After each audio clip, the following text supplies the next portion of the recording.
I wake up at 6 o'clock in the morning sharp. Not because I have to go to work. I've been retired for 4 years now. It's just a habit, ingrained over 40 years of service. 32 of those years, I worked as a chief accountant for Cloverdale Construction. Even on weekends, my body refuses to realize that I could sleep in longer. My name is Catherine Littleton. I'm 67, and I live alone in a one-bedroom apartment on the outskirts of Cloverdale. After Andrew, my husband, died, I sold our house and moved here. It's quiet, uncluttered. The neighbors say hello politely and don't pry. I don't need much more than that. I get out of bed and walk to the window. Outside the window is a courtyard with cracked tiles and stunted flower beds, which our caretaker is trying to keep in decent shape. Rain is drumming on the eaves. Cloverdale is famous for its rain from late August to mid-November. My apartment is a model of order. All things are in their proper places. All surfaces are wiped clean. All books are sized to fit. When you've been keeping financial records for 32 years, order becomes part of your nature. Andrew often joked about my habit of arranging my morning pills strictly according to the time I take them. My breakfast is always the same: oatmeal on water, 2 pieces of toast with butter, and a cup of black tea. No sugar. Diabetes has been my faithful shadow for the past 11 years. While I eat, I look through my checkbook. Even in the age of digital banking apps, I prefer to keep records the old-fashioned way, in paper form. Habit. I note the last major expense, the down payment for the wedding reception at the River Garden, $20,000. My daughter Brianna couldn't afford such a wedding, so I'm paying it off. The usual. Brianna is my only child. She's 38 and has finally decided to marry her Norris, whom she's been dating for 5 years. He's the manager at the Fresh Market supermarket on Main Street in Cloverdale. Not a bad man, but in my opinion, too soft and gutless. Just like my late husband. I used to think my relationship with my daughter would improve as she got older. That hasn't happened. We're too different. I've always been practical and calculating, and Brianna is emotional.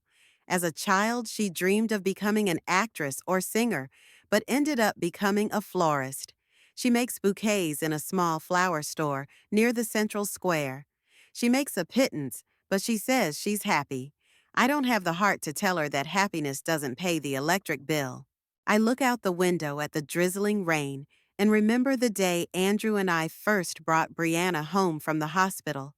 She was such a tiny little bundle. I was afraid to even breathe on her. I vowed then that I would do everything I could to make her life better than mine.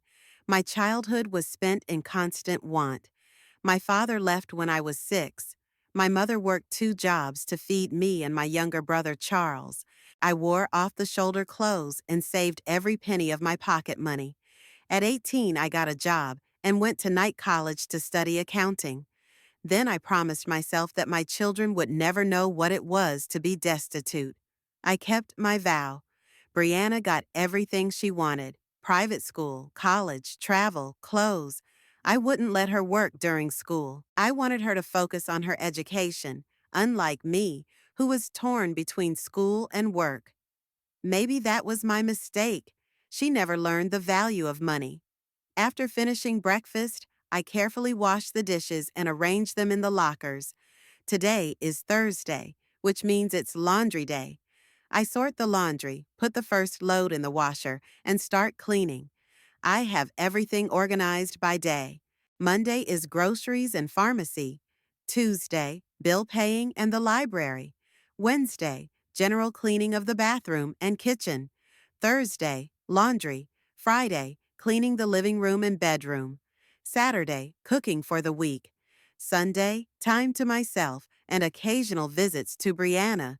Those visits are getting less and less frequent. Every time we find something to argue about. She doesn't like me making remarks about the mess in the house, or she takes offense to my advice on saving money, and I do not understand how you can throw money away on designer things when your salary barely covers utility bills. The last serious conflict we had was 3 months ago when I offered to help buy a house for her and Norris. They were renting a small apartment near the center, paying crazy rent. I decided to put all my savings into a house for them. I wanted to give them a wedding present. I found a good option, a small 2-story house with a garden in a decent neighborhood. I made a deposit, registered the documents on myself, so that in case of what happens, the house remained in the family, and informed my daughter about my decision. Instead of gratitude, I got a scandal. You always do this, Brianna shouted, waving her arms in her own way. Making decisions for me. You didn't even ask if we liked the house. I spent 2 weeks looking, I replied calmly. It's the best deal on the market, and the neighborhood is nice, and the school is close by. School? Brianna rolled her eyes. Norris and I aren't even planning on having kids in the next few years. At your age, you shouldn't put it off, I said. It was a mistake. Brianna exploded. There you go again, minding your own business. My age, my kids, my house. It's all my stuff, you know? It's mine. Norris, as usual, stood aside with a guilty look and did not interfere. The man was organically incapable of defending his position. I just wanted to help, I said then. I spent all my savings on this house. I didn't ask you to do that, Brianna retorted. They ended up moving into the house I'd bought. It wasn't much of a choice, the terms were really favorable, but things got worse from then on. And then Norris proposed to Brianna, and wedding hell ensued. My daughter always wanted a big wedding like in the movies. White dress, 300 guests, 6-tier cake, live music, flowers everywhere. It cost Norris a year's salary, but what's to stop Brianna? Of course, she came to me for help. I agreed. After all, a wedding is once in a lifetime, although knowing Brianna's fickle nature, I'm not so sure about that. We rented a hall at the River Garden, the most prestigious venue in Cloverdale. We ordered catering from the Golden Fork. The dresses from a designer in New York, musicians from a neighboring state, and it's all on me. But just giving money wasn't my style. I wanted to be a part of the process, control costs, make suggestions, and that's where the trouble started. The phone rings, and it jolts me out of my reverie. It's Brianna. Mom, can you stop by Sweet Dreams today? I need to discuss cake design. They've offered a few options, but I need your opinion. Her voice sounds unusually soft. It's unsettling. She's usually adamant about rejecting my opinions on weddings. Of course, darling. What time? 3 o'clock. I'll be with Norris and Paige. Paige is Brianna's friend and her maid of honor, a stuck-up girl who looks at me like I'm a museum piece. Okay, I'll be there. I hang up the phone and sigh. The wedding is 10 days away, and every day the tension grows. Brianna is getting more irritable. I'm getting more critical. The perfect recipe for disaster. I finish the laundry, make a light lunch, and change my clothes for going out. Strict ivory suit, pearl earrings Andrew gave me for my 30th wedding anniversary, discreet makeup. I always dress classically and understated. Brianna says I look like the typical mother of the groom from the 90s. Well, I am a mother, albeit of a bride, not a groom. Sweet Dreams Candy Shop is located downtown in an old red brick building. Inside, it smells like vanilla and fresh baked goods. Brianna, Norris, and Paige are already there, sitting at a table by the window. In front of them is an album with pictures of cakes and cups of coffee. Hi, Mom. Brianna smiles strainedly. Thanks for coming. I nod and sit down next to Norris. He fidgets awkwardly in his chair. Hello, Mrs. Littleton, he mumbles. Catherine, I correct him for the 100th time. Call me Catherine. Yes, of course, I'm sorry. Catherine.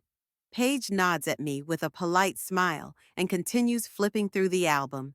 Brianna calls over the pastry chef, a young woman with bright red hair. We're almost decided, Brianna says, but we'd like your opinion on these two options. She shows me the pictures. Both cakes are six-tiered monsters with intricate decorations. One is decorated with fresh flowers and gilded figurines, the other with lace mastic and pearl beads. They're both impressive, I say cautiously. What's the difference in price between them? Brianna rolls her eyes. Mom, it's not about the price. We're choosing the design. Design has to do with the amount of work, and the amount of work affects the price, I answer. It makes sense. The second option is $300 more expensive. The pastry chef intervenes because of the complexity of the lace pattern. And is it worth overpaying $300 for a pattern that will be cut and eaten anyway? I ask. Paige snorts, trying to hide a chuckle. Brianna glares at me. It's not about practicality, Mom. The wedding cake is a symbol. It's something all the guests will remember. I think they're more likely to remember the flavor than the pattern, I remark. Catherine is right, Norris suddenly supports me. Maybe we should go with the first option. It's very beautiful, too. Brianna looks at the groom as if he betrayed her at the most important moment. Really? I thought you liked the second one better. The one with the lace, like on my dress. Norris gives up instantly. Yes, of course, the second one is better. I was just, saving money. You don't have to save money on our special day, Brianna said. We'll take the second option, she says to the pastry chef, and please add more pearls. I finish my coffee in silence, another $300 down the drain. My mind automatically recalculates all the costs of this wedding. The amount has already passed $50,000, and there's no end in sight. After the pastry shop, Brianna announces that we need to stop by the florist for final adjustments to the bride's bouquet. Once again, I watch my daughter, a professional florist, argue with another florist about the need to add more peonies to the bouquet. Peonies cost a fortune in October, but does it really matter? It's her special day. In the evening, when I get home, I sit down at the kitchen table and open a bottle of red wine. I rarely drink, but today has been a rough day. I take a sip and look at the picture of Andrew standing on the dresser. It shows him smiling, standing by a lake with a fishing rod in his hands. It was 2 years before he died, before cancer ate him from the inside out. You'd be proud of your daughter, I say to the photos with a bitter chuckle. She knows exactly what she wants, and she takes it without thinking about the price. Just like you, Andrew was always soft and accommodating, never argued, always agreed. That's why I was in charge of our family finances. If it wasn't for my practicality and judgment, we'd have gone bankrupt a long time ago. When Brianna was born, Andrew wanted to shower her with toys and outfits. I was more restrained. Kids don't remember what they were wearing when they were 2, I told him. He laughed and bought another doll or dress anyway. Over the years, it became clear that Brianna was a carbon copy of her father, just as emotional, just as careless with financial matters. She inherited his smile, his laugh, his ability to see the beauty in the little things. All she inherited from me was stubbornness. I finish my wine and look at the clock. It's almost midnight. Tomorrow is another day of wedding preparations, another day of writing checks and enduring slanted glances from my daughter, who thinks I'm too stingy and callous. Sometimes I ask myself, is it worth it? All this sacrifice, all this money, all this humiliation?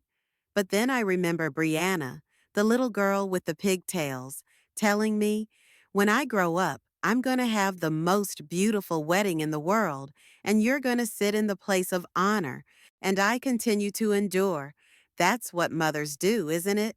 Patience and sacrifice to make their children happy. even if those children don't appreciate the sacrifices. I put the empty glass in the sink, turn off the light, and go to bed. Brianna's wedding is 9 days away.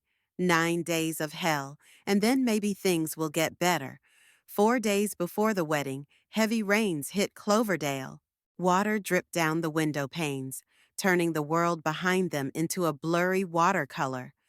I sat in my car in the parking lot in front of the River Garden banquet hall and watched Brianna and Norris run toward the entrance, shielded by a single umbrella. My daughter was saying something emotionally, waving her free hand, and her fiancé was nodding with the look of a battered dog. I was in no hurry to go out into the rain. I knew I wasn't welcome with open arms. Yesterday, Brianna had called to say that the final meeting with the wedding planner was today, and I had to attend because I was paying the bills. The tone of her voice made it clear no one was asking for my opinion, only my checkbook was required. I threw on my raincoat and grabbed an umbrella and got out of the car. Water instantly ran into my shoes. Damn October downpour. Shivering, I hurried to the entrance of the river garden, a two-story building of dark gray stone with panoramic windows overlooking the river. It was warm and dry inside. The receptionist ushered me into a small conference room where Brianna, Norris, wedding planner Wendy, and her assistant, whose name I didn't remember, were already gathered. "Oh, Mom, you're finally here." Brianna didn't even get up from her chair. We'd already started discussing seating arrangements. "Hello, Mrs. Littleton." Wendy, a young woman in a strict suit, extended her hand to me. "Please sit down. Tea, coffee?" "Just water, thank you." I sat down next to Norris, who smiled nervously at me. "Hello, Catherine." At least he didn't call me Mrs. Littleton this time. Progress. So, Wendy unfolded a large diagram of the banquet room with tables drawn on the table. "We're deciding how best to seat the guests. Brianna suggests seating your relatives at tables 7 and 8.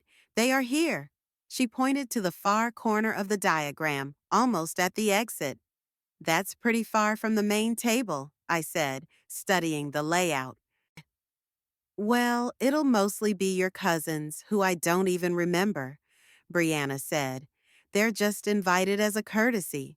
"It's my family, Brianna." I felt a wave of irritation rising inside. "My cousin Elise raised you while I worked overtime to pay for your private school tuition." "Jesus, Mom, are we talking about this again?" Brianna rolled her eyes.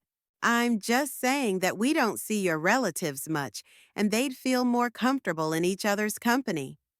"What about Norris's family?" I asked, turning my attention back to the groom. "Oh, Norris's parents and his sister and her husband will be at table number 2, right next to us." Brianna pointed to the diagram. Of course, Norris's family got front row seats, even though they hadn't invested a dime in this wedding. I knew Norris's parents were simple people, his father a lifelong mailman, and his mother a grocery store clerk. They didn't have the money to fund a lavish gala, and I didn't hold a grudge against them for that. But it made me angry that for all their financial inability, they were getting more respect from my daughter than I was.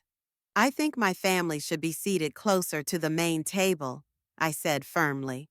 "Perhaps at tables 3 and 4.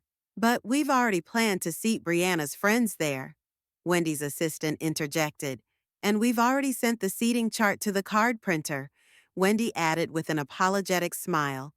I looked at Brianna. She avoided my gaze, rubbing a strand of her brown hair, a gesture that always gave away her guilt. "You sent the seating chart without even showing me?" "Mom, we had a million things to do, and I just forgot." Brianna finally looked at me. "I'm sorry, but we really can't change everything at the last minute." I took a deep breath, counted to 5, exhaled. "Okay, so be it." The rest of the meeting was spent discussing little things that didn't require my opinion either. I sat and nodded and signed checks, like an ATM machine with legs and arms. After the meeting, Brianna announced that we were on our way to the final fitting of her wedding dress. Norris went about his business, and the three of us, Brianna, Wendy, and I, drove to the White Swan Bridal Salon. The salon greeted us with the cloyingly sweet smell of perfume and artificial flowers. The consultant, a tall blonde named Sky, led us into a fitting room with large mirrors and a catwalk. Brianna hid behind a curtain with an assistant, and I was left waiting on the couch. Wendy was busily scribbling away on her clipboard. You know, I said, breaking the silence, when I married Brianna's father, we had a very modest ceremony. 20 guests, a simple dress, which I later had altered and wore on all occasions. We couldn't afford anything more back then. Wendy smiled politely. Times have changed. Weddings are an industry now. Yeah, an industry that sucks money out of the bride's parents, I grumbled. At that moment, the curtain pulled back, and Brianna stepped onto the catwalk. Her dress was a work of art, lace, pearls, silk, all flowing around her figure, creating a weightless effect. The long train stretched behind her like a royal mantle.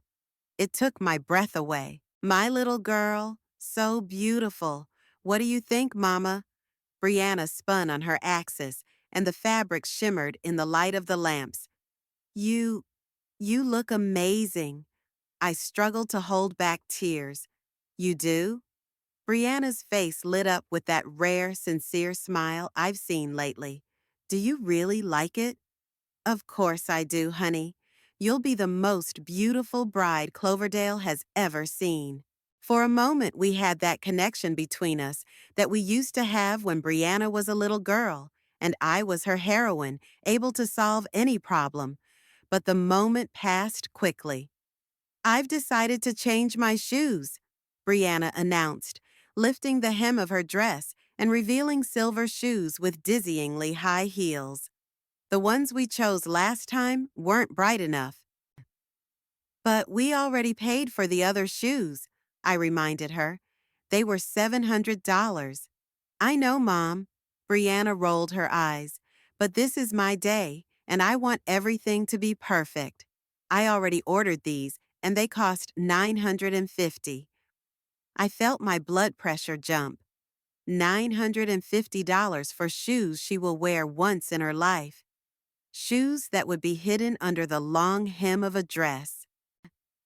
Brianna, we can't just throw money away. Oh my God, Mom, can't you just for once not think about money? Brianna raised her voice, and Counselor Sky pretended she urgently needed to check something in the other room. This is my wedding. It's mine. I've waited my whole life for this day. I know, honey, it's just what? You're sparing money for your own daughter's happiness? Brianna's eyes filled with tears. I knew I shouldn't have invited you to the fitting. You always ruin everything with your calculations and economizing. Wendy hurried away too, leaving us alone. Brianna stood at the podium, fists clenched, her face red with anger. I was left sitting on the couch, feeling like the worst person in the world. I'm not sparing money for your happiness, I said quietly. I just think happiness isn't about expensive shoes that no one will see. I will. I'll know that I have them. Brianna sobbed. Why can't you just be happy for me? Why do you always have to control and criticize everything? I stood up and walked over to her, trying to take her hand, but she jerked away. I'm not criticizing, Brianna. I'm just concerned. This wedding is costing a fortune. If you feel so bad about the money, maybe you shouldn't have offered your help. Brianna looked at me with a challenge. I could have borrowed from friends or gotten a loan. And be in debt for years to come? I shook my head. No, I won't let you make that mistake. I'll help with this wedding like I promised. Just, be smart about the costs. Wise? Brianna grinned bitterly. Like you, huh? Saving for everything, saving every dime, denying yourself every pleasure. I was saving so you could have everything you needed. I felt anger rising inside me. So you could go to a good school, go to summer camps, get an education, so you could have the house I bought for you and Norris. Oh, of course. Saint Catherine Littleton, who sacrificed everything for her ungrateful daughter. Brianna theatrically splashed her hands. Would you have me kneel before you in gratitude for the rest of my life? I stepped back as if I'd been hit. Her words hurt more than she'd realized. I never asked for gratitude, I said quietly. Only respect. Brianna turned away, staring at her reflection in the mirror. I can't discuss this right now. I have a fitting to finish. Go home, Mom. I'll get there on my own. I stood there for a few seconds, hoping she would turn around, apologize, say she didn't mean all those horrible things. But she continued to stand with her back to me, adjusting the lace on her dress. Okay, I said finally. Call me when you're free. She didn't answer. I grabbed my bag and walked out of the fitting room, feeling the sympathetic glances of the counselors. The next day was dinner with Norris's family. We met at the Copper Vine restaurant, not the swankiest place in town, but decent enough for a family reunion. Norris's parents, Paul and Martha Hicks, his sister Lauren and her husband Douglas, and their 2 children were all already seated at the table when I arrived. Catherine, Martha, a full woman with hair dyed bright red, waved me over. We're here. I walked over to the table, putting a polite smile on my face. Good evening, everyone. Paul Hicks, a thin man with balding hair, stood up and shook my hand. It's good to see you, Catherine. Have a seat. Brianna and Norris aren't here yet. I sat down in the empty chair between Lauren and Martha. Lauren's children, a boy and a girl of about 10 or 11, were playing a game on a tablet, oblivious to the adults. So, all set for the big day? Martha asked, pouring me some wine from the decanter. Brianna said the wedding is going to be amazing. Yes, everything's going according to plan, I replied discreetly. I have to say, Paul and I are thrilled with the banquet hall you've chosen, Martha continued. The River Garden is so prestigious. When Lauren got married, we could only afford to rent a hall at the community center. I nodded, not knowing what to say back. It was obvious that Norris's family thought I was a rich woman throwing money around left and right. If only they knew that I'd spent all my savings on the honeymoon house and gone into debt to pay for the wedding. Brianna is such a lucky girl, Lauren interjected, taking her eyes off her phone. Not every girl is so lucky to have a future mother-in-law. You're really making her dreams come true. I'm doing the best I can, I replied, sipping my wine. There they are, Martha exclaimed, looking toward the entrance. Brianna and Norris entered the restaurant holding hands. My daughter looked radiant in her new burgundy-colored dress, which perfectly emphasized her figure. Norris, for his part, seemed pale and tense. They approached the table and the usual ritual of greetings and hugs began. Sorry I'm late, Brianna said, sitting down next to Norris. We stopped by the River Garden to finalize the details of tomorrow's rehearsal. That's all right, dear, Martha smiled. We were just discussing with your mother what a wonderful wedding you're planning. Brianna gave me a brief glance. Yes, Mom is very generous. I heard a hint of sarcasm in her voice, but I think I was the only one who noticed it. The rest of the Hicks family continued to smile and nod. We're so grateful to you, Catherine, Paul said. Norris is our only son, and we've always dreamed of having a wedding like this for him. You're welcome. I forced myself to smile. I propose a toast. Paul raised his glass. To Catherine, the most generous future mother-in-law in the world. Everyone raised their glasses. I took a sip, feeling myself blush with embarrassment. Brianna stared into her glass, avoiding my gaze, and of course to our beautiful newlyweds. Minus Martha added, to Brianna and Norris. After dinner, which consisted of light appetizers and main courses that I barely tasted, the discussion of the upcoming wedding rehearsal began.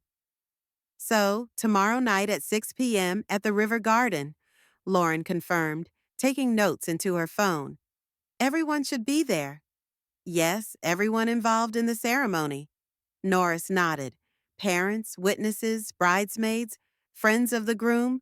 What about Grandma Mildred? Martha asked, referring to her mother. Should she come too? No, Mom doesn't have to be at the rehearsal, Paul replied. She's 86 now, and she gets tired quickly. Speaking of relatives, I interjected, my brother Charles is flying in from Seattle tomorrow morning. Can he be included in the rehearsal? Brianna and Norris looked at each other. Actually, Mom, Brianna began cautiously, we've already assigned all the roles. Uncle Charles will just be a guest. But he's my only brother, I objected. He's come such a long way. And we're very glad he's coming, Norris interrupted with a strained smile. But the program for the ceremony has already been set, and Wendy said that changes at this stage are not desirable. I noticed Martha and Paul exchanging glances. They must have thought I was going to insist, using my financial advantage. But I just nodded. I see, no problem. The rest of the evening was spent discussing the minutiae of the wedding. I was mostly silent, only interjecting when I was addressed directly. Norris's family was nice, but I felt like a stranger among them. They were so much like Brianna, emotional, boisterous, not overly burdened with thoughts of money and the future. As dinner drew to a close and we began to say goodbye, Martha pulled me into a hug. Thank you for all you do for our children, she whispered in my ear. I know it's not cheap, and we appreciate your generosity. I patted her back awkwardly. You're welcome. As I walked outside, I saw that the rain had stopped and stars appeared in the sky. Brianna and Norris were standing by their car, whispering about something. Mom, Brianna called out to me as I walked by.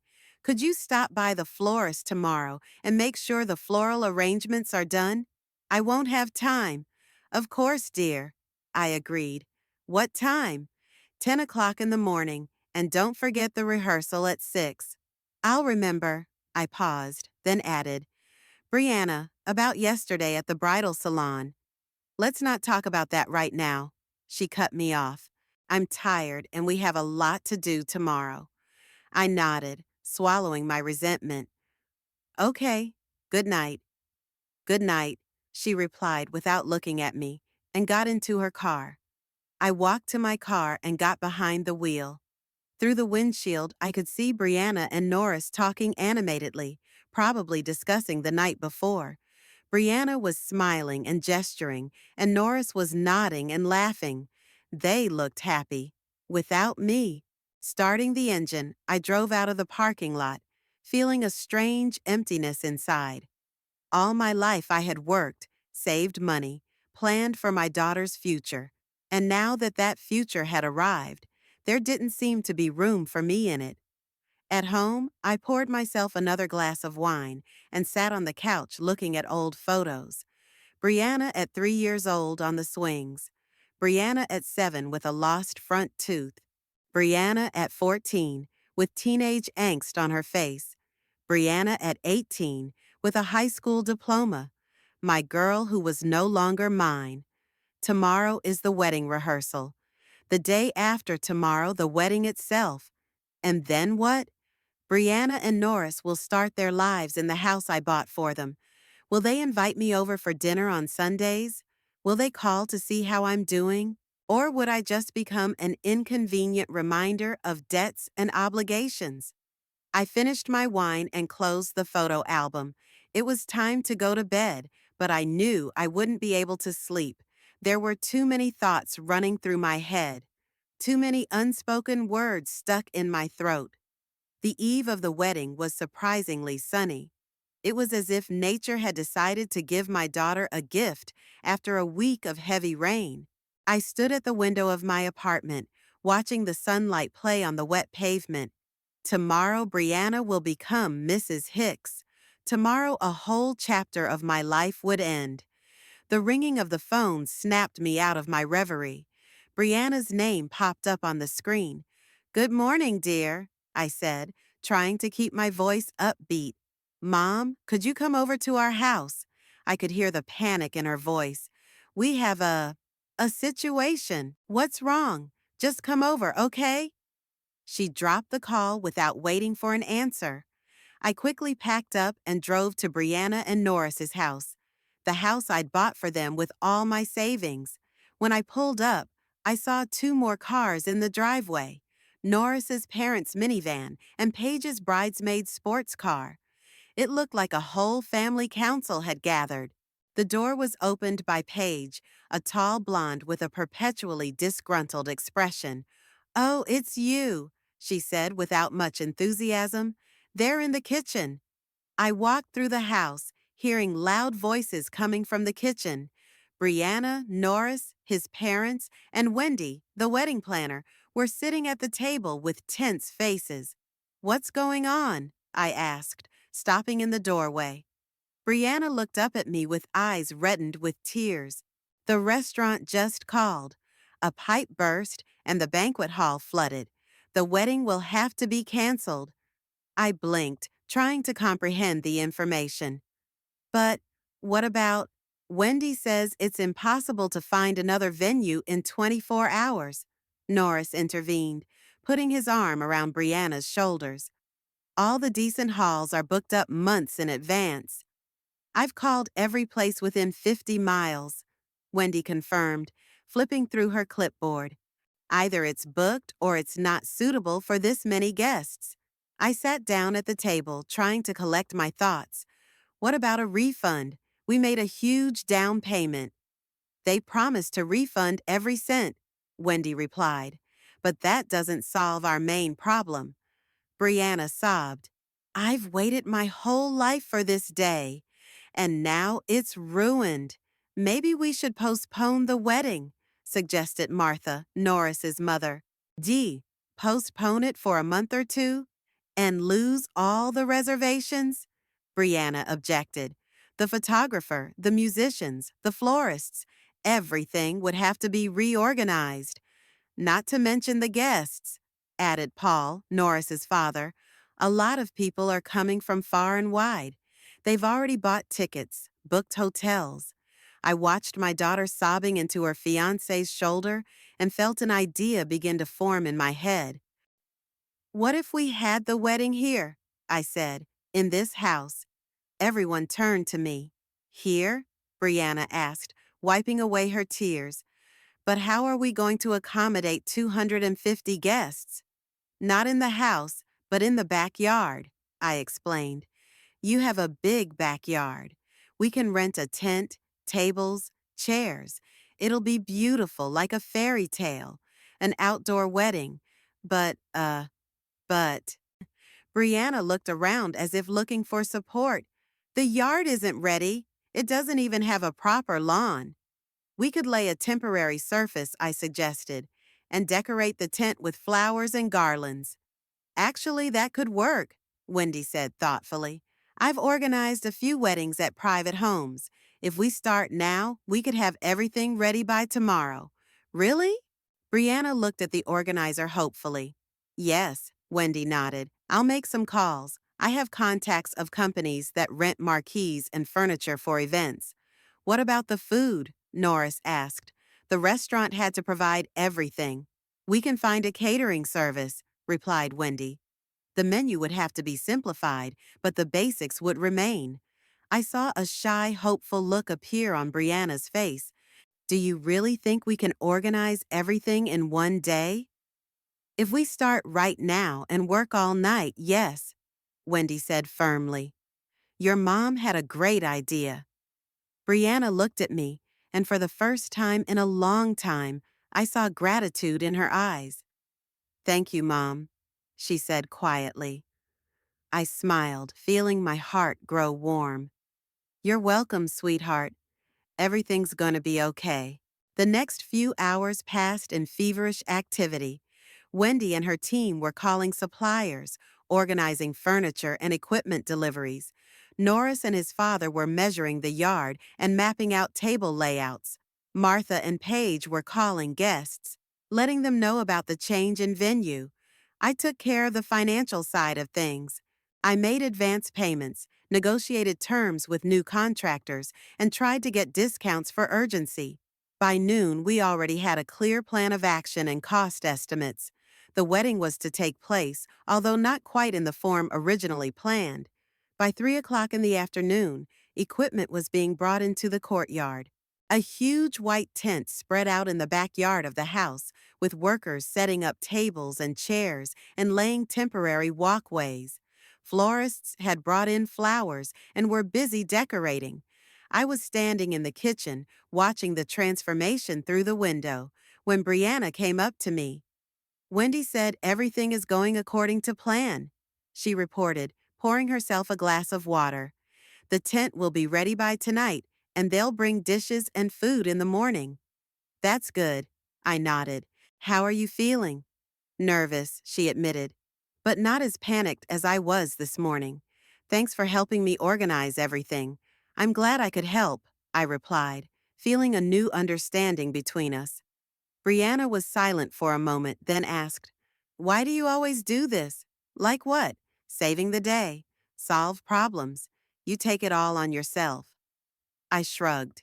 "Probably because I'm your mother. It's my job to take care of you.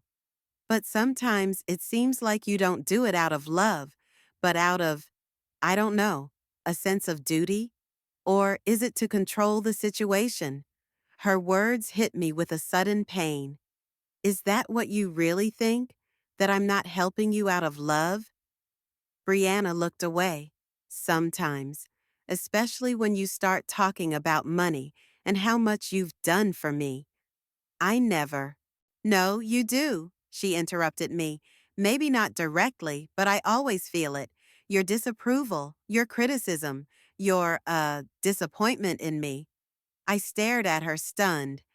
"Brianna, I've never been disappointed in you. I'm proud of you." "You are?" She raised an eyebrow skeptically. "You're proud that I'm a florist? That I didn't follow in your footsteps into finance or business?" "Yeah," I stammered, not knowing what to say. The truth was that I did want a different career for her, a more stable and lucrative one. But was I proud of her for who she was? "I'm proud of you for doing what you love," I finally said, "even if it's not what I would have chosen for you." Brianna sighed. "See, even now you can't just say you're proud of me. You always add some but." That's when Paige walked into the kitchen. "Bri, the florist is asking for you. Something about flowers for the arch." "Coming." Brianna set the glass on the table and walked out, leaving me alone with a heavy feeling in my chest. By evening, the bulk of the preparations were complete. The tent stood, tables and chairs were set up, and the temporary dance floor was laid. Workers were installing lighting and sound equipment. The courtyard was transformed beyond recognition. We all gathered in the living room for the final rehearsal. Wendy explained each person's role in the ceremony, showing them where to stand, when to leave. I sat in the corner, watching my money turn into a fairy tale for my daughter. After rehearsal, Wendy announced that everyone was free until tomorrow, and people began to disperse. Norris's parents invited the newlyweds-to-be to dinner at a restaurant, the traditional pre-wedding dinner. I, of course, was not invited. When everyone left, I was alone in the house. I walked through the rooms, touching the things I had helped them buy, the couch we sat on during family gatherings, the paintings I'd picked out with Brianna at the art gallery, the kitchen set I'd paid half the price for.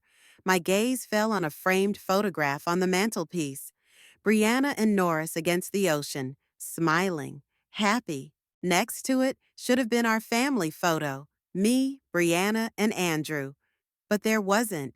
I searched my eyes for other pictures of me and found none. It was as if I had never existed in their lives. Suddenly, fatigue set in.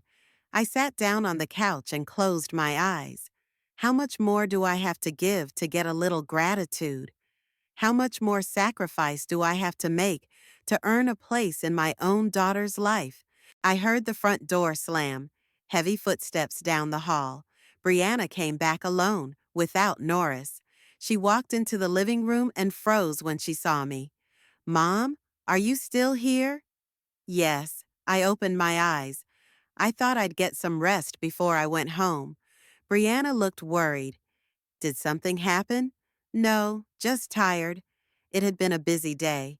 She sat down on the edge of the couch, nervously rubbing the bracelet on her wrist. Mom, I was wondering, could you come over early tomorrow? 6 o'clock in the morning? I'll need to oversee the catering and final preparations. I felt a wave of irritation rising inside me. Where will Wendy be? Shouldn't she be doing this? She'll be here by 7, but the food and dishes should be here by then. Someone has to meet them. What about Norris or his parents? Norris has his own program in the morning, and his parents will be busy with relatives who have traveled from far away. I took a deep breath, trying to contain my growing irritation. So I'm supposed to arrive at 6 in the morning to meet the vendors for a wedding I paid for in full, in a house I bought, while everyone else is going about their business? Brianna tensed up. If it's so hard for you to do that for me on my special day. Your special day, I repeated bitterly. Everything revolves around your special day. What about my special day? Does anyone ever think about them? What are you talking about?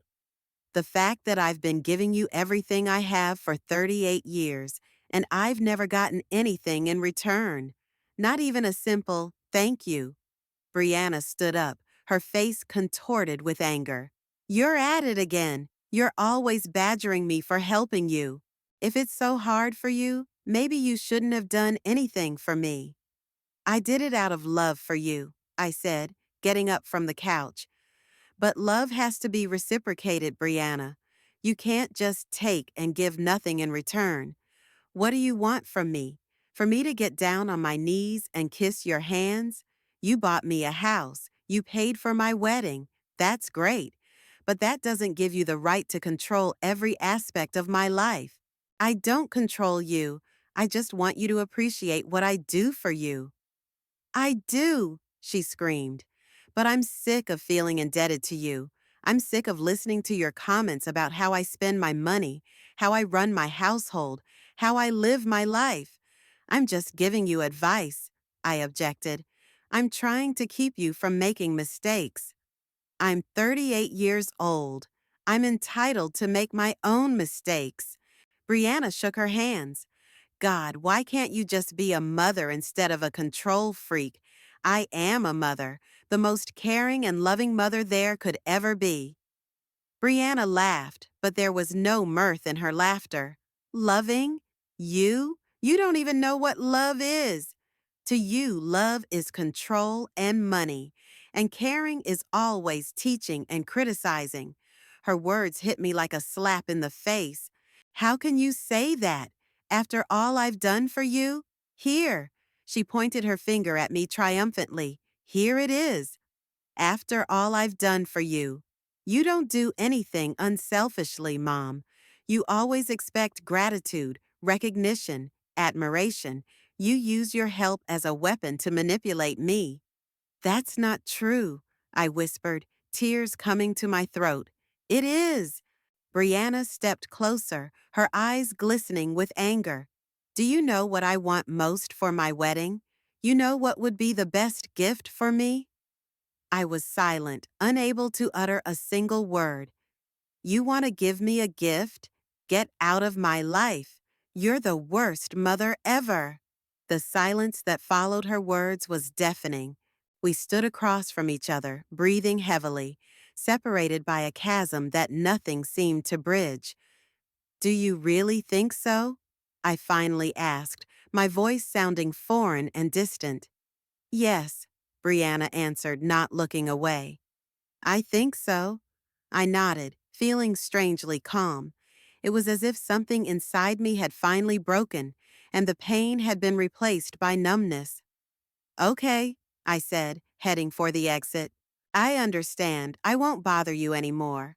Where are you going? Brianna seemed surprised by my reaction. We're not done talking yet. Oh, we are, I replied, turning to her. You've made your wishes clear, and I respect them. You're not coming tomorrow? There was uncertainty in her voice for the first time. Why? You don't want the worst mother at your wedding, do you? I left the house without looking back. I got in my car and drove home, feeling a cold determination growing inside with every kilometer. At home, I immediately sat down at the computer and opened my email. I found the contacts of my lawyer, Albert Reeves, and wrote him a letter requesting an urgent meeting. Then I called him. Mrs. Littleton, what can I do for you? His calm voice came through the phone. Mr. Reeves, I need your advice about the house I bought for my daughter. I said, as I recall, the house is in my name? Yes, you are the sole owner of the property, he confirmed. Your daughter and her fiancé are living there under a verbal agreement. What if I want to sell the house? Pause on the other end of the line. You have every right to dispose of your property. The lawyer replied cautiously. But if it is the house where your daughter lives, I would recommend that you discuss the matter with her beforehand. What if I don't want to discuss anything? If I just want to sell the house and take my money? In that case, you will need to give the tenants 30 days notice to vacate the premises. That's standard procedure. What if I find a buyer sooner, say, tomorrow? Another pause. Mrs. Littleton, I'm not sure I understand your situation. Perhaps you should come to my office so we can discuss the details in person. Okay, I agreed. I'll be at your office at 9 o'clock tomorrow morning. After talking to the lawyer, I opened the bank's website and checked my accounts. All my savings had been used to buy a house and pay for the wedding. The only things left were a current account with a small amount for daily expenses and a retirement fund, which I could only withdraw with great loss. Then I found the wedding planner's number on my phone and called her. Wendy, this is Catherine Littleton, Brianna's mother. Yes, Mrs. Littleton, how can I help you? Wendy sounded surprised. I was just wondering if all the wedding payments have been made. Most of them are. All that's left is the final payments for catering and equipment rental. They'll be made tomorrow after the event. And those payments are to be made by me? As per our agreement, yes. But if there are any problems, we can discuss. There are no problems. I interrupted her. Thank you for the information. I disconnected and sat down on the couch, feeling a plan forming in my head. Brianna wanted me out of her life? Fine, I'll disappear, but in my own way. I pulled out paper and pen and began writing a list of actions. First, meeting with a lawyer. Next, finding a potential buyer for the house. After that, canceling all the wedding payments that hadn't been made yet. And finally, a special gift for Brianna and Norris that would make them realize what it meant to lose the support of the worst mother ever. The plan was brutal, perhaps even too cruel. But after all the years of sacrifice and humiliation, after all the unrecognized gifts and rejected love, after Brianna's words today, I no longer felt guilty. She wanted freedom from me. She would have it, along with all the consequences of that freedom. I looked at the picture of Andrew standing on the dresser. What would you say, darling? I asked quietly. Would you give in to her again, like you always did? Or would you agree with me this time that it was time to teach her a lesson? The picture was silent, but I knew the answer. Andrew always forgave and gave in. I hadn't, and that's why our family had survived in times of financial hardship. It's why Brianna got everything she has now. Everything she so easily dismissed with one phrase. You're the worst mom ever. I picked up my phone and started looking up real estate agent numbers. Tomorrow would be a busy day. The day I would finally fulfill my daughter's wish and disappear from her life. The morning of the wedding day, I met not on my feet from 6 o'clock.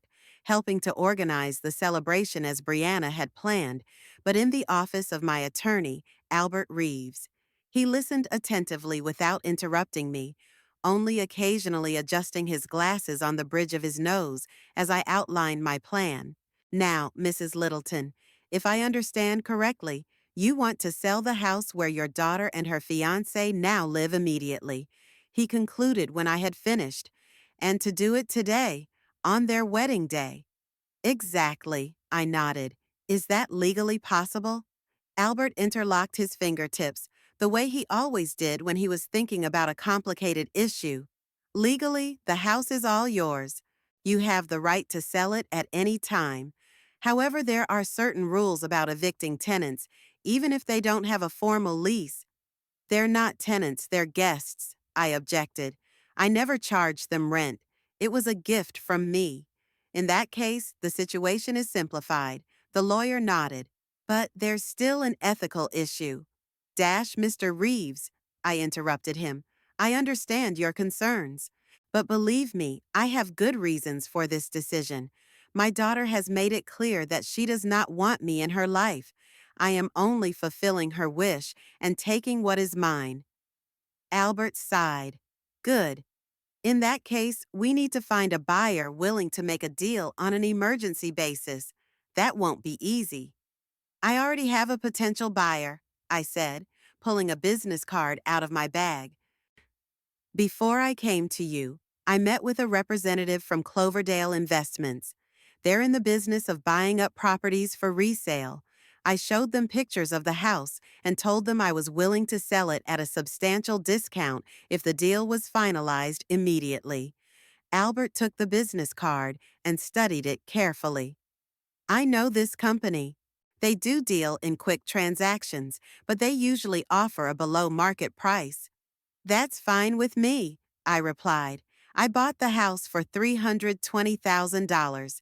They're willing to pay $260,000. I lose money, but I gain my freedom. The lawyer looked at me with undisguised surprise. Are you sure you want to take that kind of financial loss? Absolutely, I nodded. Can we do the deal today? Theoretically, yes. I'll contact a representative of the company and prepare the necessary documents, but you'll need to clear the house of your personal belongings. The house is almost empty, I said. Brianna and Norris aren't there right now. They are preparing for the wedding at Norris's parents' house. The only things left in the house are furniture and appliances, which I also bought. They can be included in the deal. And your daughter and her fiancé's belongings? I thought about it for a moment. It was a difficult moment. I'll hire a crew of movers to pick up their personal belongings and deliver them to the address, or put them in storage. Albert took off his glasses and wiped them with a tissue. Mrs. Littleton, I must warn you that such actions could have serious consequences for your relationship with your daughter. Our relationship is already broken, Mr. Reeves, I replied bitterly. Yesterday, Brianna told me bluntly that the best gift for her wedding would be for me to disappear from her life, that I was the worst mother ever, after 38 years of caring, after all the sacrifices and all the money invested in her well-being. So I'm just honoring her wish. The lawyer sighed and nodded. I understand. In that case, let's start the process. I'll contact Cloverdale Investments and set up an appointment for today. You'll need all the deeds to the house and your ID. I have all the paperwork with me. I patted my bag. I'm ready to sign the papers anytime. Leaving the lawyer's office, I immediately called the wedding agency, but not Wendy, but her boss, Robert Clark. Mr. Clark, good afternoon. This is Catherine Littleton, mother of Brianna Littleton, whose wedding is scheduled for today. Yes, Mrs. Littleton, what can I do for you? Robert's voice sounded worried. He probably feared another problem with the organization of the event. I have to cancel all the services of your agency, I said calmly. The wedding is canceled. A pause on the other end of the line.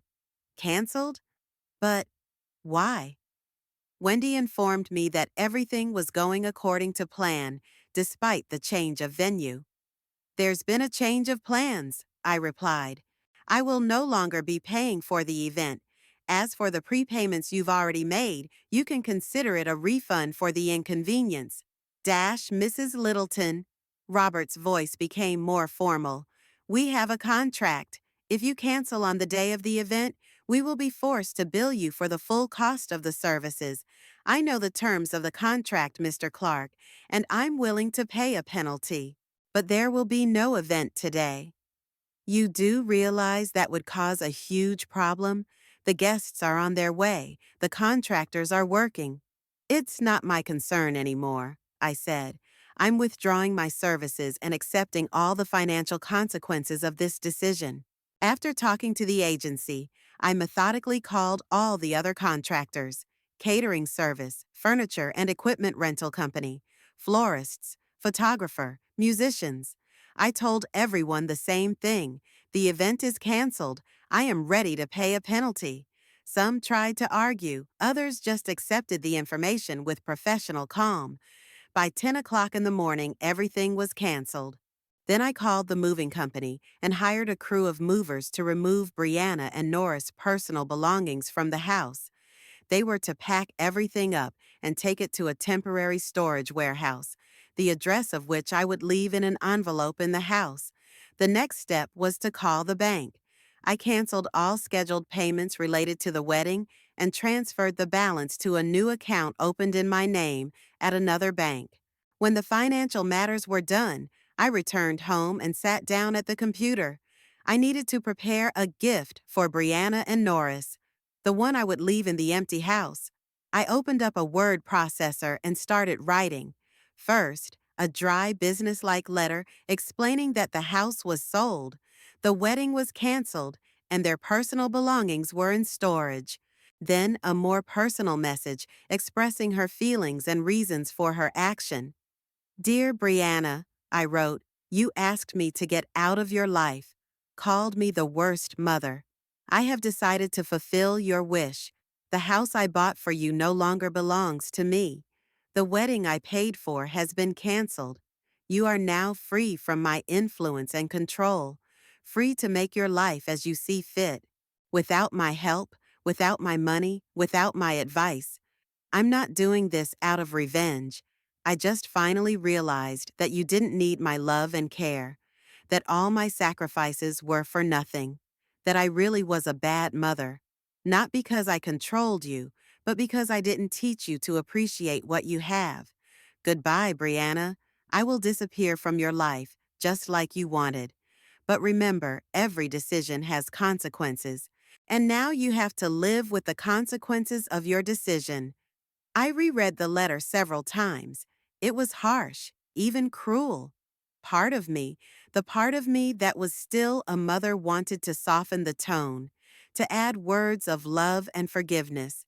But the other part, the part that was humiliated and rejected, insisted that Brianna feel the bitterness of her words. In the end, I left the letter as is. I printed it out and put it in a folder, along with copies of the house sale papers, checks for all the wedding expenses, and the address of the warehouse where their belongings would be stored. Then I opened the video recording program on my laptop and turned on the camera. I wanted Brianna to not only read my words, but to see my face and hear my voice, to make her realize that I was not broken, not destroyed by her words, but instead finally free from the burden of being an ungrateful daughter. Brianna, I began, looking directly into the camera. If you're watching this video, you've already discovered that the house is empty and the wedding has been canceled. You're probably shocked and angry, but before you judge me, remember your own words.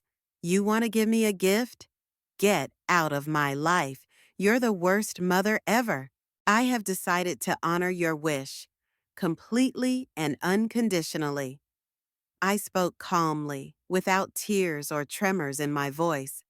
I told her how I'd worked my whole life to give her a better future, how I denied myself everything so that she could have everything she needed, how I had tolerated her ingratitude and rudeness, hoping that one day she would grow up and realize the value of my sacrifices. But that didn't happen, I continued. Instead of gratitude, I received contempt. Instead of love, I got rejection, and I decided enough was enough. No more being an endless source of money and support for someone who doesn't appreciate it. No more sacrificing myself for a daughter who thinks I'm the worst mother ever. I told her that I sold the house to a company that specializes in quick real estate deals, that I canceled all wedding payments and canceled contracts with contractors, that their personal belongings are in a warehouse whose address is listed on the paperwork. You're truly free of me now, I concluded. Free to live your own life, make your own decisions, and take responsibility for your words. I will no longer stand behind you with a checkbook, ready to solve every problem. You're a grown woman, Brianna. It's time to start acting like an adult. I was quiet for a few seconds, gathering my thoughts for the final part. I don't want to hurt you, and even now, after everything that's happened, I still love you. But sometimes love means letting a person face the consequences of their actions, and that's exactly what I'm doing right now. Goodbye, Brianna. I hope you find your happiness without my help. I turned off the recording and saved the video to a flash drive. Then I put it in my file folder and sealed everything in a large envelope. By noon, I got a call from Albert Reeves. Mrs. Littleton, representatives from Cloverdale Investments are ready to meet with you at 2 o'clock this afternoon to sign the documents. I've prepared all the necessary paperwork. Thank you, Mr. Reeves. I'll be in your office at 2 o'clock. After talking to the lawyer, I packed up and drove to Brianna and Norris's house. I needed to make sure no one was there before the movers arrived. As I drove up to the house, I was surprised to find several trucks already parked in the driveway and people working in the yard, taking down the tent and removing tables and chairs. Wendy had obviously already received word of the wedding's cancellation and had begun dismantling the structures. I parked on the opposite side of the street and watched for a while.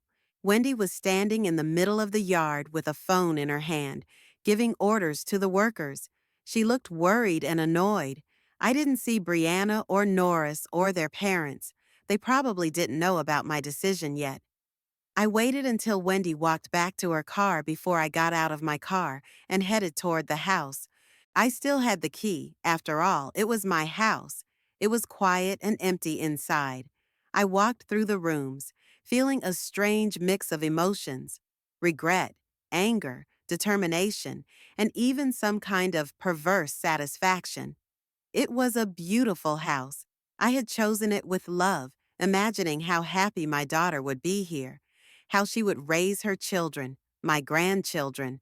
Now those dreams were not destined to come true. In the living room, the very picture of Brianna and Norris against the ocean still stood on the mantelpiece. I held it in my hands, looking at the happy faces. Brianna looked so much like her father. The same eyes, the same smile. Andrew, too, often didn't understand the value of money and stability. But unlike his daughter, he was never cruel or ungrateful. I put the picture back on the shelf. This picture they could take from the warehouse with the rest of their belongings. I put the envelope with the documents and the video message on the kitchen table, the most visible place in the house. Then I sat down in a chair and looked around one last time. Part of me was still questioning my decision. A mother's heart bled at the thought of the pain I would cause my daughter, about the dreams I would shatter, about the wedding that wouldn't happen because of me. But the other part, the part that had endured years of neglect and ingratitude, the part that heard, "You're the worst mother," yesterday, insisted that I was doing the right thing, that sometimes the biggest lesson is facing reality without the softening cushion of parental support. The doorbell rang. I flinched and looked at the clock. It was almost 1 o'clock in the afternoon. The movers had arrived right on schedule. I opened the door to the foreman, a sturdy, middle-aged man with a clipboard in his hands. Mrs. Littleton? Quick delivery transportation. Did you order a removal and storage service? Yes, I nodded. Please come in. We need to pack all the personal belongings from the bedroom, bathroom, and closet. No furniture or appliances need to be touched. The foreman nodded and gestured for his men to come inside. I showed them what to pack and stood back, watching them work. They acted quickly and professionally. Within an hour, all of Brianna and Norris's personal belongings were neatly packed into boxes and carried out to the truck. Clothes, shoes, books, jewelry, photo albums, everything that made up their private lives. Where to deliver the stuff? Asked the foreman when the loading was complete. To the Safe Place storage facility, I answered, handing him the paper with the address. I've already rented a locker there for 1 month. Here are the documents. The foreman studied the papers and nodded. Everything is in order. We'll deliver the stuff there and leave the key to the locker at the front desk in your name. Great, I handed him the envelope with the payment. Thank you for your promptness. When the movers left, I walked around the empty house one more time. It seemed even stranger and colder now. Even the smell had changed. The scents of Brianna's perfume and Norris's aftershave were gone. I went back to the kitchen and looked at the envelope on the table. One last chance to change my mind, to pick up the paperwork, to cancel the sale of the house, to apologize to my daughter and try to make things right. But then I remembered her words, her scornful look, the years of neglect and ingratitude, and the resolve returned. I left the envelope where it was, walked out of the house, and locked the door. I put the key in the mailbox. The new owners would pick it up tonight after signing the papers. On the way to the lawyer's office, I pondered what would happen next. Brianna and Norris will return to the empty house, find my gift, and realize the wedding has been called off and the house sold. They'll be furious, desperate, maybe even try to contest the sale. But legally, I was in my right. The house belonged to me, and I could dispose of it as I saw fit. Maybe they'd ask Norris's parents for help, but it was unlikely that they would be able to help. As far as I knew, the Hicks family lived modestly and had no significant savings. Maybe they'd try to contact me, begging for forgiveness, promising that everything would change. But I wasn't going to answer their calls or messages. My decision was final. I would disappear from Brianna's life, just like she wanted, completely and irrevocably. The Cloverdale Investments representatives, a man and a woman in strict business suits, were already waiting for me at the lawyer's office. They looked a little surprised at the haste with which the deal was being done, but they didn't ask too many questions. Business is business. It took about an hour to sign the papers. I sold the house for $260,000, well below its market value, but with the condition that the transaction be finalized and the money transferred immediately. When the last signature was signed, I felt a strange sense of relief. It was as if the heavy chain that had bound me to Brianna had finally broken. Congratulations on the successful completion of the transaction, Mrs. Littleton, said the company representative, shaking my hand. The money will be transferred to your account within the hour. Thank you, I replied. The key to the house is in the mailbox. You can pick it up today. When all the formalities were completed, I walked out of the lawyer's office and took a deep breath. The deed was done. My gift was waiting for Brianna in an empty house. Now all that was left to do was wait for the consequences. I got in my car and drove home, feeling a strange emptiness inside. Part of me expected remorse, motherly pain. But there was none of that. Only the quiet certainty that I had done the right thing, that this cruel lesson was what Brianna needed to finally grow up and realize the value of what she had.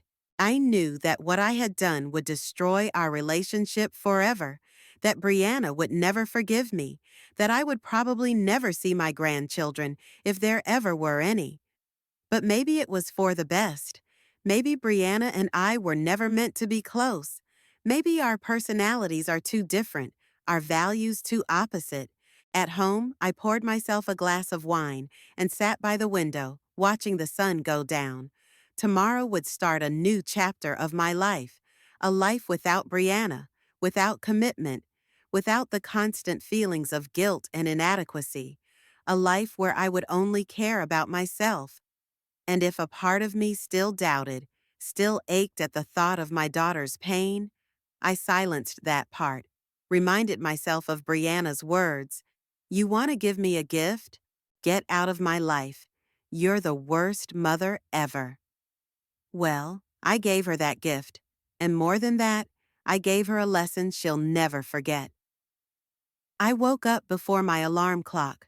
Dawn was breaking outside my window. The pale pink sky promised a weather day, the perfect day for the wedding that wasn't going to happen. The first thing I did was check my phone. 23 missed calls and 37 texts. From Brianna, from Wendy, from Norris's parents, even from my brother Charles, who was supposed to fly in from Seattle for the wedding. I didn't bother reading the messages or listening to the voicemail. Instead, I muted the sound and put my phone in my desk drawer. Today, I didn't want to hear accusations, pleas, or threats. Today, I only wanted to see the consequences of my decision, silently, from afar, as a dispassionate observer. After a quick breakfast, I put on a dark blue dress, the same one I'd bought for my daughter's wedding, and discreet pearl earrings. My outfit was simple and elegant, without being too flashy. I'd always dressed like this, and Brianna had always thought my style old-fashioned and boring. At 10 o'clock in the morning, I left the house and headed to Brianna and Norris's house, or rather, Brianna and Norris's former home, which was now owned by Cloverdale Investments. I wasn't going to drive up too close, much less go inside. I just needed to find a convenient vantage point. I parked on the next street, half a block away. From here, I had a good view of the driveway and part of the backyard. I could see that the marquee had already been completely dismantled, the tables and chairs removed. There was no trace left of the failed wedding. At 11 o'clock, the first car pulled up to the house, Paige's bright red sports car. The maid of honor jumped out of the car and ran to the front door, looking around nervously. She was clearly in a panic. I saw her banging on the door, ringing the bell, looking in the windows. Then she pulled out her cell phone and started calling someone. Apparently, Brianna. A few minutes later, another car pulled up. Norris's silver sedan.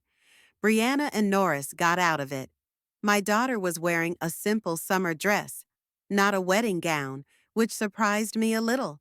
Apparently, they already knew something was wrong, but hadn't yet realized the magnitude of what had happened.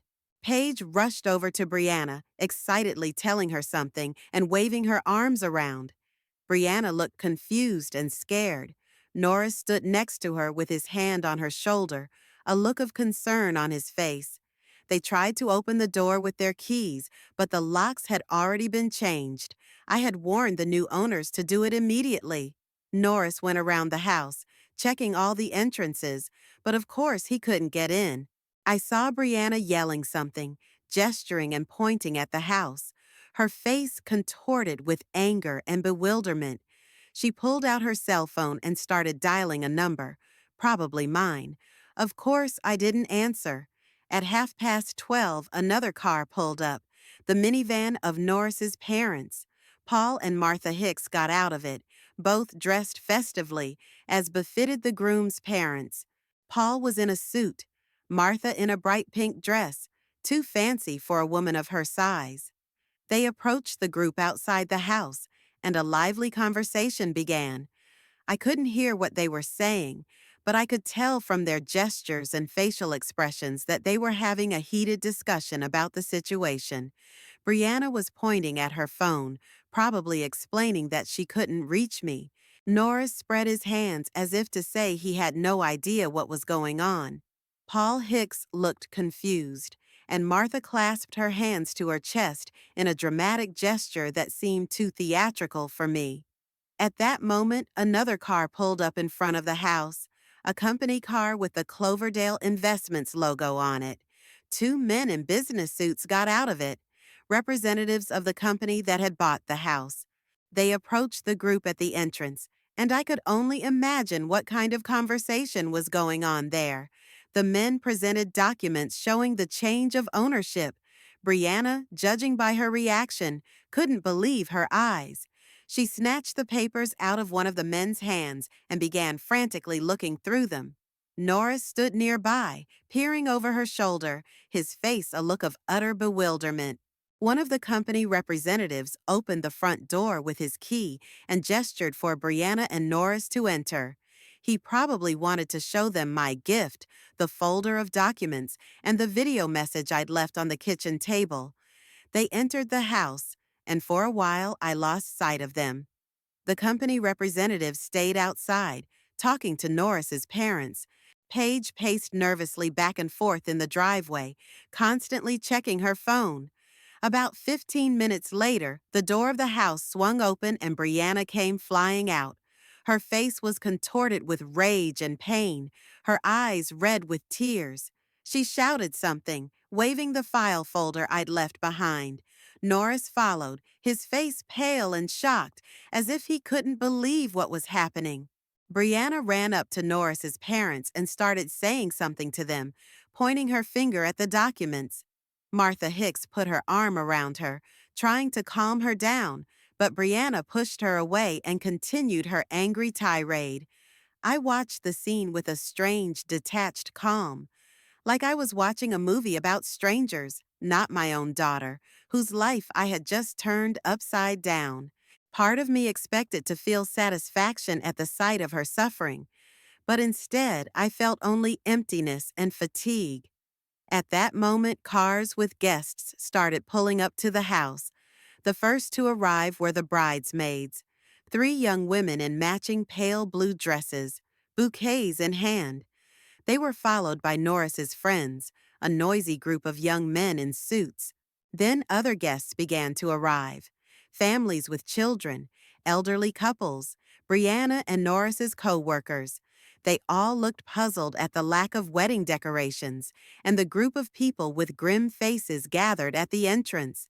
Paige took on the role of crier, approaching each arriving car and explaining the situation. The guests reacted differently. Some expressed sympathy, some bewilderment, some obvious irritation at having come all this way for nothing. Finally, Wendy, the wedding planner I had spent a lot of money on, arrived. She jumped out of her car with a clipboard in hand and immediately rushed over to Brianna. A tense conversation ensued between them, during which Wendy pointed to her tablet several times, probably to show a list of canceled services and canceled contracts. By 1 o'clock, a real crowd had already formed outside the house. Some guests were leaving, others were staying, clearly intrigued by the drama unfolding before their eyes. Norris's parents tried to organize some sort of order, directing people and answering questions, but it was obvious that they themselves were in shock at what was happening. Brianna sat on the porch steps, face tucked into the palms of her hands. Norris stood beside her, looking around at the people gathered, as if he didn't know what to do or say. At that moment, a cab pulled up to the house, and my brother Charles, a tall, gray-haired man with a kind face and attentive eyes, got out. He noticed Brianna at once and hurried to her. When my daughter saw her uncle, she threw herself into his arms and burst into tears.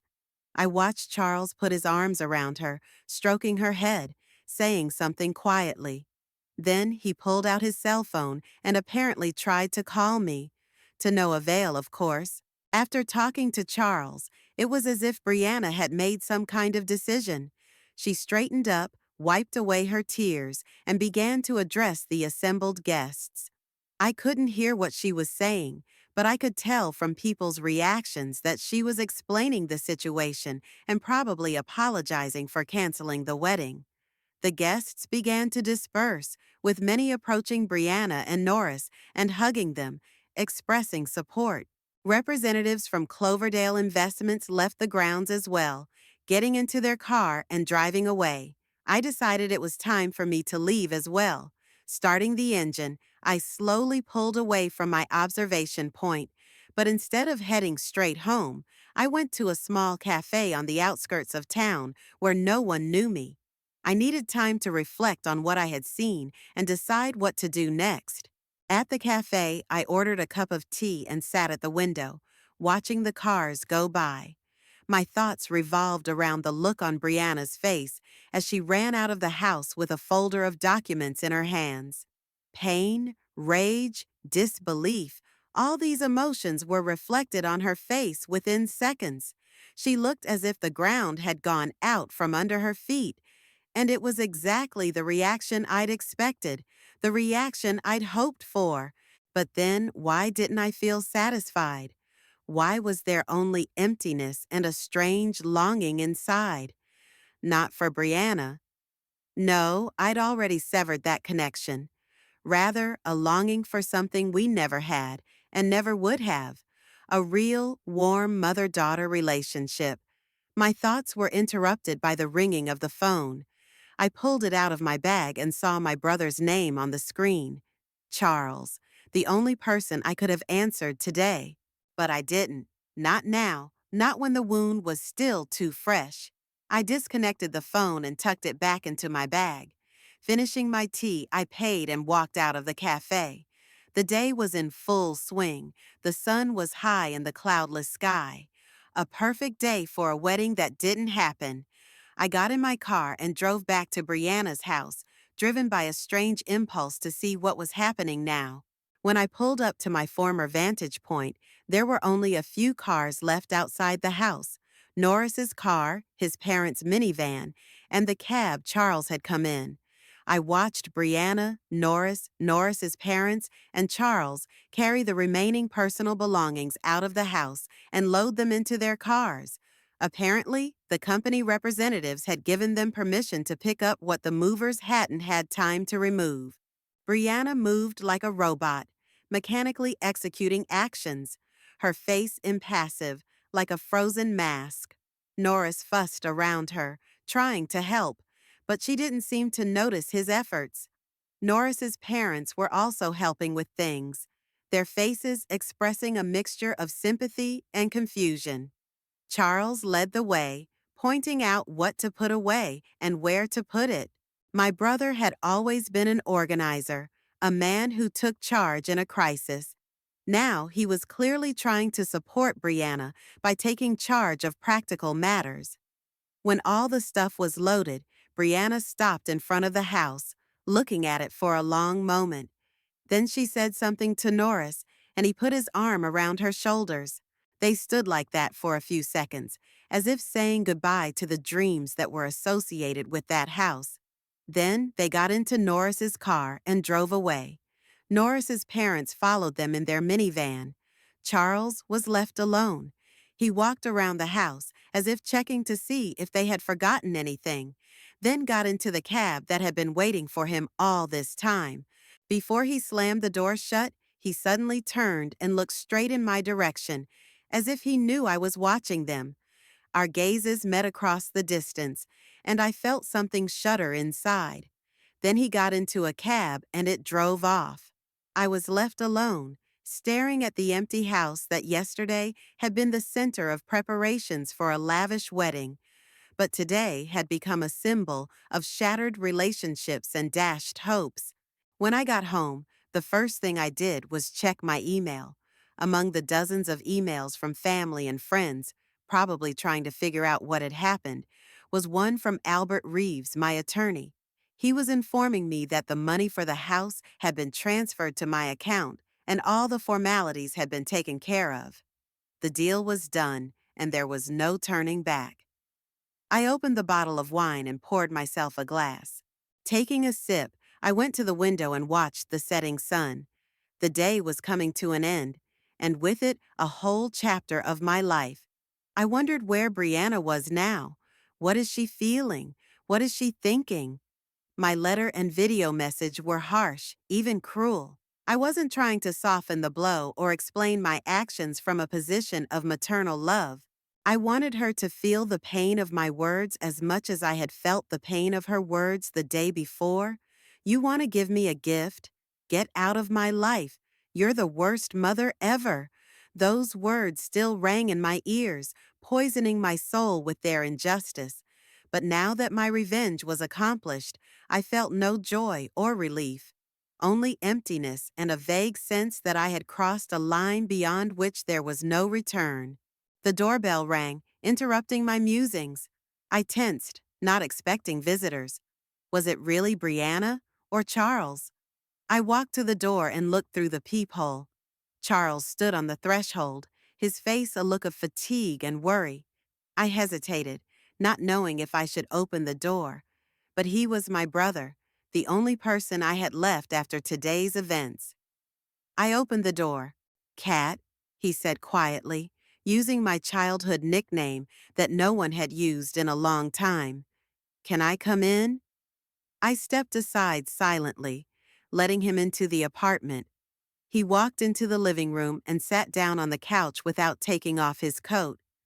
"I just came from Brianna's," he said without preamble. "She's in a terrible state."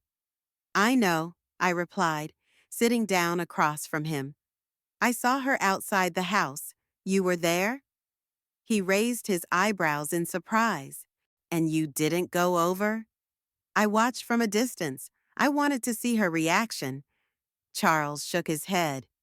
Cat, what have you done? Why? You ruined your own daughter's wedding, sold her house, left her homeless and penniless. That's, that's cruel, even for you." "It's what she wanted," I shrugged, trying to keep my voice calm.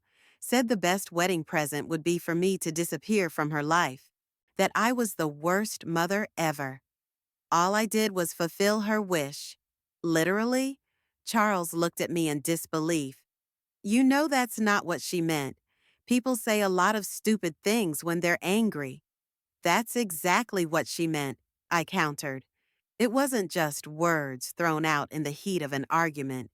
They were the quintessence of her attitude toward me over the years. She had never appreciated my sacrifices, my help, my love, never respected me as a mother. So I decided to show her what it meant to lose that unappreciated help. Charles sighed. "I don't dispute that Brianna can often be ungrateful and selfish. But what you did, Cat, you left her a gift in the form of a folder with the sale of the house and a video message saying you wanted nothing more to do with her. Do you have any idea how she feels? Do you have any idea how I felt all these years?" I felt the anger rising up inside me again.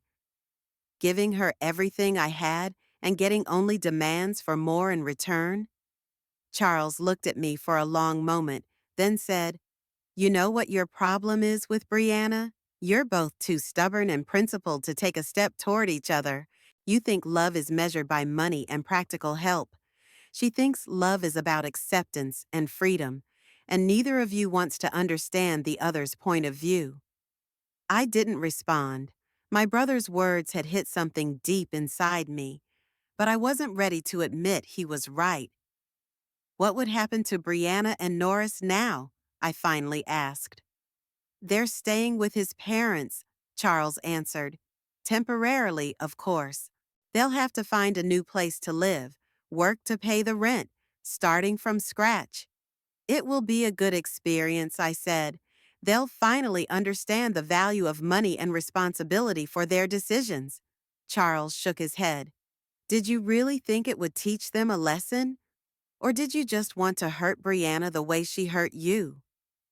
I didn't answer. We both knew the answer. "What about the wedding?" I asked after a pause. "Will they reschedule it?" "I don't know." Charles shrugged. "They're too shaken up to think about it right now. But I doubt they'll have the money for another ceremony anytime soon." We sat in silence for a while. Then Charles stood up. "I have to go. There's a plane back to Seattle early tomorrow morning. I just wanted to make sure you were okay." "I'm fine," I replied. For the first time in a long time, I felt free. He looked at me sadly. Free or alone, Cat? Because there's a difference. With those words, he walked away, leaving me alone with my thoughts and a glass of wine that had long since gone cold. I walked over to the window and stared out at the street, plunged into twilight. Somewhere out there at Norris's parents' house, Brianna was going through the hardest day of her life, the day that was supposed to be her wedding day, but instead became the day all her hopes and plans crashed. Did I feel regret? Maybe a little. But mostly, I felt a strange calmness, like the long, grueling battle was finally over, and now I could lay down my weapons and walk away from the battlefield. Not a victor, but not defeated either. Tomorrow would be a new day, and a new life without Brianna, without commitment, without the constant feeling that I wasn't good enough as a mother. A life where I'll only care about myself, and if the inner voice still whispered to me that I'd made a terrible mistake, that I'd ruined not only my daughter's wedding, but any possibility of reconciliation in the future, I tried not to listen to it. Instead, I remembered Brianna's words, "You are the worst mother ever," and extinguished any doubt in me. I had made my choice, and Brianna had made hers. Now, we both have to live with the consequences of those choices. 3 months after the failed wedding, I sat on the veranda of my new home, watching the sunset over Lake Michigan. The fall wind was driving the waves toward the shore, rustling the leaves of the trees surrounding the property. I wrapped myself in a blanket and sipped hot tea, enjoying the peace and quiet. After everything that had happened in Cloverdale, I couldn't stay there. Too many judgmental looks, too many whispers behind my back. The small town buzzed with gossip about the mother who'd ruined her own daughter's wedding and sold the house where the newlyweds were supposed to live. I became the local pariah, the epitome of maternal cruelty. So, when the money from the sale of the house arrived in my account, I decided to start life anew. I sold the apartment in Cloverdale, packed up my things, and moved to Traverse City, Michigan, a small, picturesque lakeside town 600 miles from my former life. No one knew me here. I could have just been Catherine Littleton, a 67-year-old widow who had decided to spend the rest of her life in a quiet place by the water.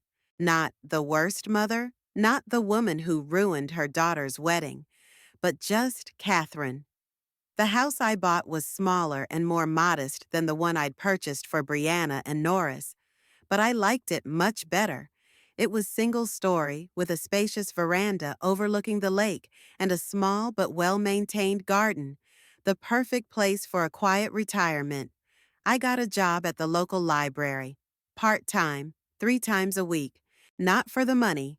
My savings and pension were enough for a modest life, but to keep myself busy, to meet new people, to be part of the community. And gradually my new life began to take shape. I made a few friends among neighbors and coworkers, joined a book club, and started attending yoga classes for seniors at the local community center. My days were filled with small pleasures, walks along the lakeshore, reading on the porch, growing flowers in the garden, talking with new acquaintances. I tried not to think about Brianna, though it wasn't easy. Charles called me several times, trying to tell me about her, but I cut them off. I had made my choice to disappear from my daughter's life, and I intended to stick to it. The pain of her words gradually dulled, but it didn't disappear completely, like a lingering wound that no longer bleeds, but still makes itself known when the weather changes. At one point, I even changed my phone number and got a new email address to cut all ties with the past. The only person who knew how to contact me was Charles, and I made him promise not to share that information with Brianna. But this morning, a letter arrived from my brother that shattered my calm. It was on the table beside me, and I glanced at it every now and then, as if it were a snake ready to bite. I had already read it 3 times, but the content still seemed unreal. "Dear Cat," Charles wrote, I hope you are doing well in your new home. I promised not to bother you with news of Brianna, but I think you should know. She and Norris were married last Saturday. It was a very small ceremony at City Hall, just her closest friends and Norris's parents.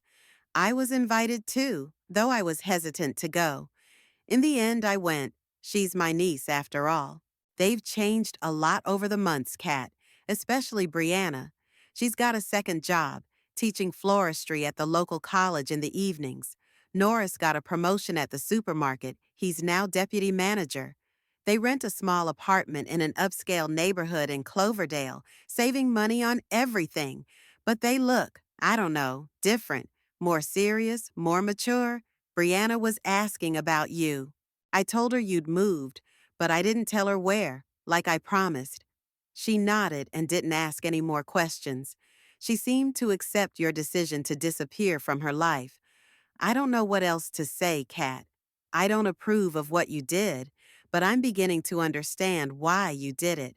And maybe there's no right or wrong in this story, just two stubborn people who couldn't find common ground. Write if you want to talk. I'm always in touch. Your brother, Charles. I set the letter aside and sipped my tea, which had already cooled.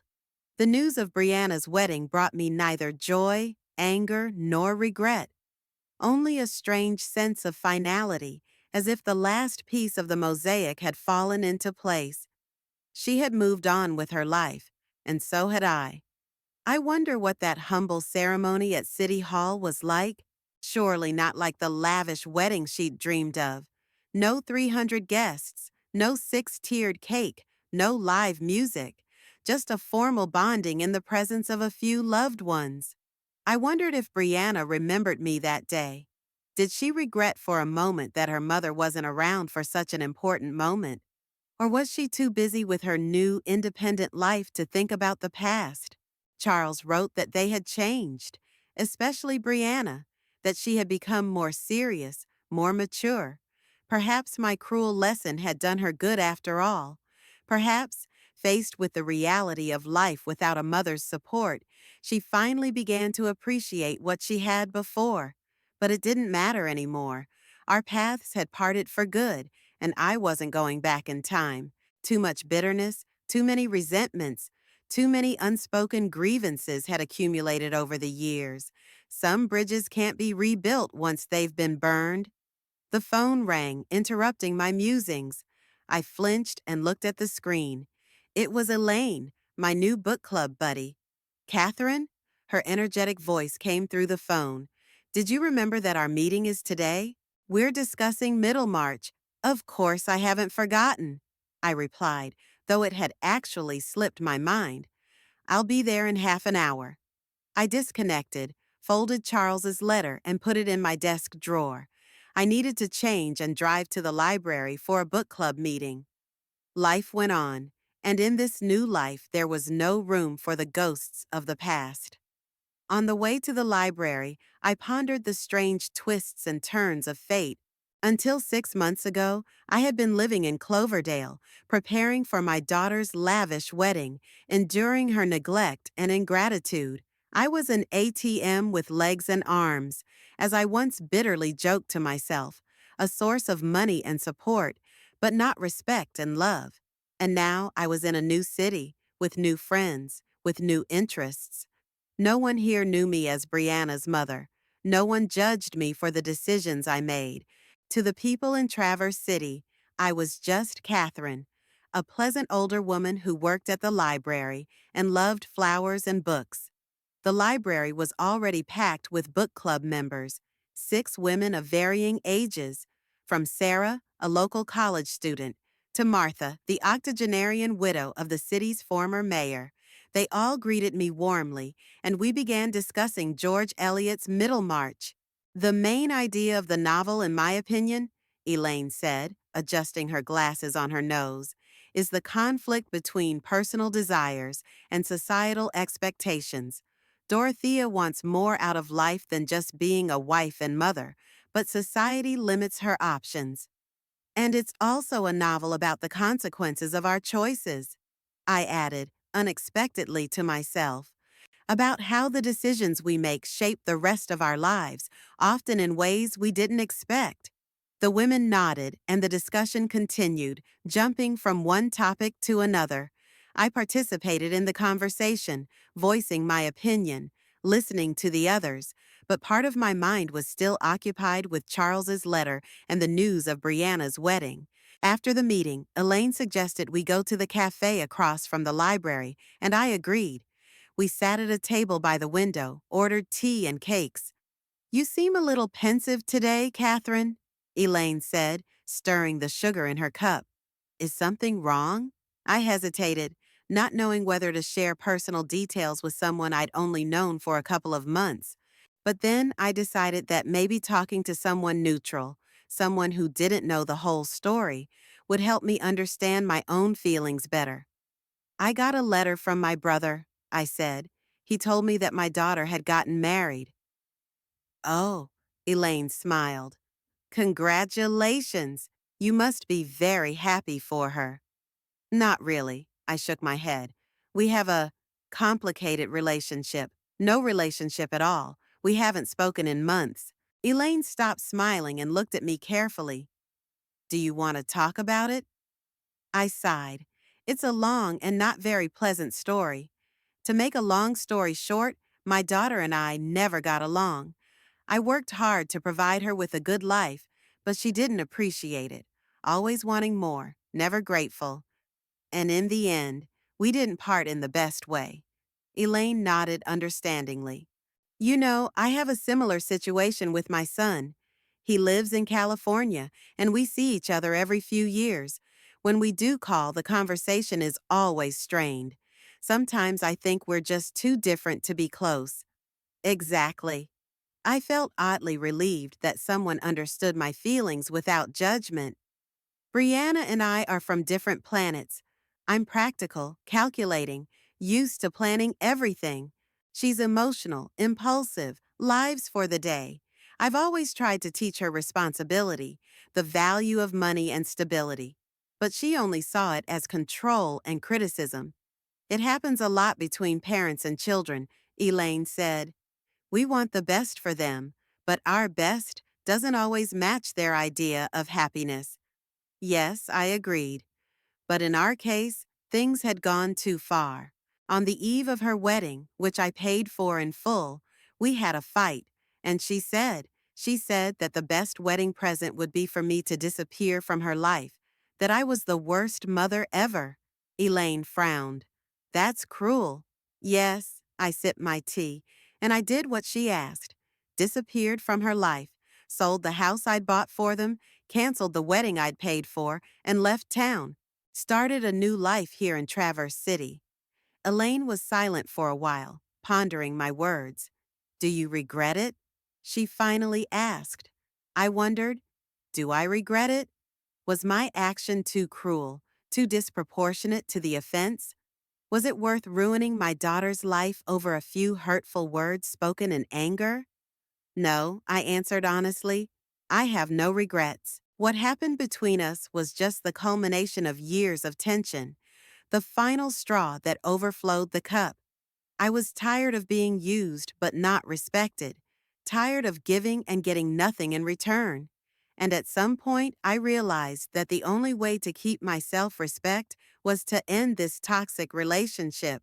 I understand." Elaine nodded. "Sometimes distance is the best thing we can do for ourselves and our relationships with our loved ones, even if that distance becomes permanent."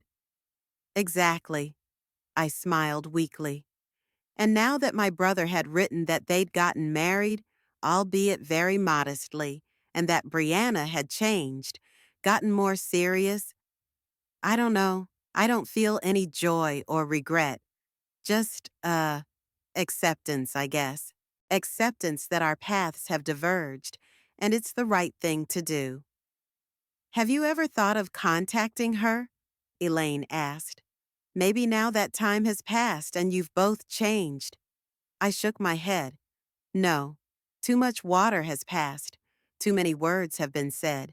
Too much pain inflicted on both sides. Sometimes it's best to let bygones be bygones and move on."